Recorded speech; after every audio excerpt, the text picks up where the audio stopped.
Assalamualaikum warahmatullahi wabarakatuh dan salam sejahtera para hadirin sekalian. Bertemu lagi kita pada hari ini bersama topik yang baharu iaitu obesiti dalam kalangan kanak-kanak. Seperti yang kita tahu, obesiti bukanlah benda yang baharu lagi di Malaysia. Malahan, golongan kanak-kanak dan golongan remaja merupakan orang yang paling mudah untuk mendapat penyakit obesiti ini.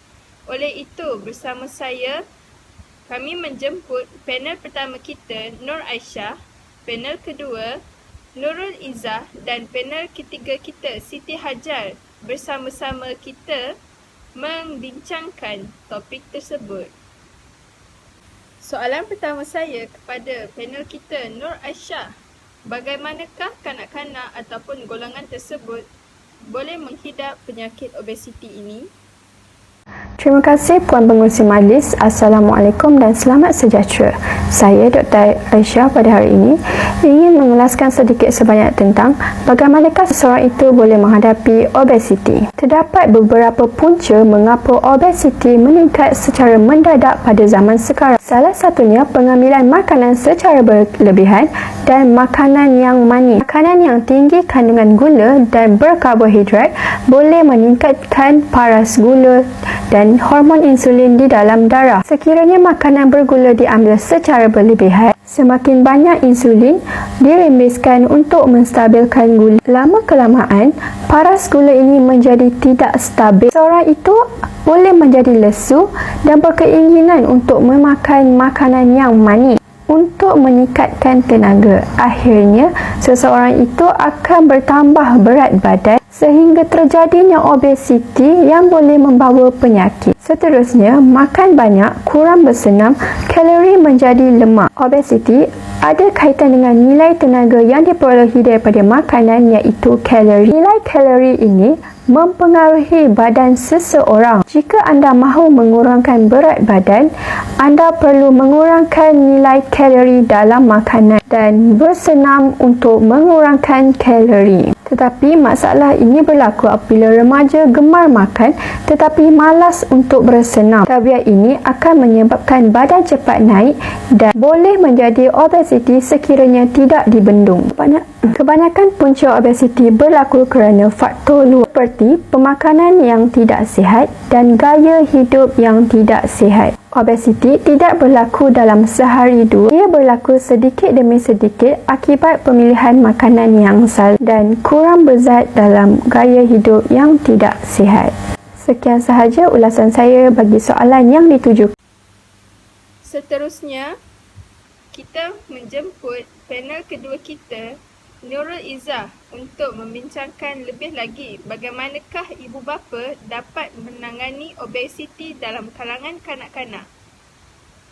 Terima kasih pengerusi majlis. Peranan ibu bapa dalam membendung obesiti dalam kalangan remaja ialah ibu bapa perlulah menyediakan pemakanan yang seimbang. Pemakanan yang seimbang boleh dirujuk kepada piramid makanan di mana jumlah nutrisi yang terkandung dalam hidangan adalah penting dalam menentukan ia pada kadarnya cukup atau berlebihan. Ringkasnya, pengambilan makanan yang berlemak dan tidak berkhasiat tinggi seperti makanan segera serta air berkarbonat hendaklah dielakkan. Tidak dinafikan bahawa makanan segera seperti mi segera dan sosis merupakan kegemaran masyarakat. Namun, kita hendaklah mengubah perkara tersebut demi kesihatan yang lebih bermanfaat. Tegasnya, dengan mengamalkan pemakanan yang seimbang, remaja dapat mengelak daripada masalah obesiti dan penyakit jantung. Meninjau dari aspek lain, masalah obesiti dalam kalangan remaja boleh diatasi dengan mendidik anak-anak untuk bersenam dan bersukan sekurang-kurangnya 3 kali seminggu untuk mencegah diri mereka daripada menghidap obesiti. Aktiviti senaman ini haruslah dijadikan rutin dalam kehidupan.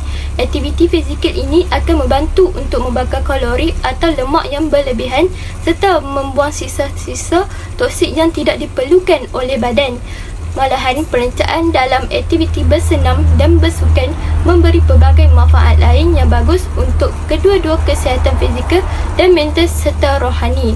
Akhir sekali, kaedah yang boleh dilaksanakan bagi membendung masalah obesiti dalam kalangan remaja dengan membawa anak-anak melakukan pemeriksaan kesihatan.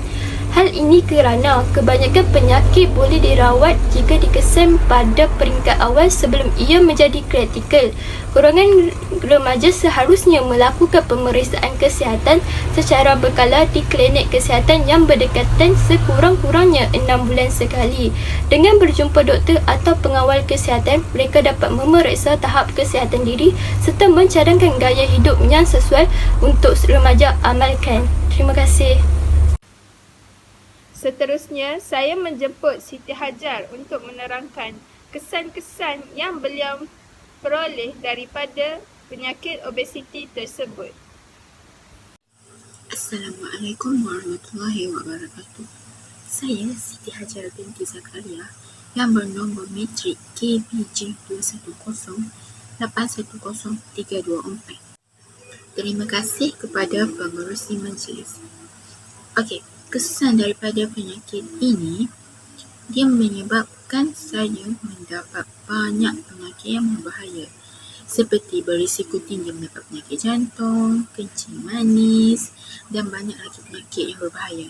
Selain itu, daripada penyakit obes ini, saya juga selalu dikritik oleh rakan-rakan dan masyarakat luar tentang fizikal bentuk badan saya. Kadang-kadang saya juga merasa tidak berguna disebabkan oleh hal ini.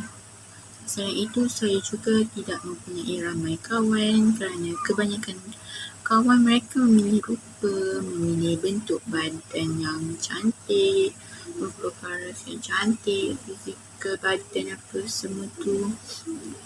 Oleh itu, saya sarankan kepada remaja zaman sekarang, jagalah pemakanan yang seimbang seperti yang terdapat dalam piramid makanan agar kita semua terhindar daripada penyakit obesiti ini dan juga kita dapat mengelakkan diri tubuh badan kita daripada mendapat penyakit yang berbahaya. Okey, rasanya itu sahaja kesan yang saya dapat daripada penyakit ini. Jadi sekian, terima kasih, saya serahkan kepada pengerusi majlis. Terima kasih saya ucapkan kepada ketiga-tiga ahli panel kita kerana sudi hadir dan menyuarakan jawapan serta mengongsi pengalaman mereka bersama kita.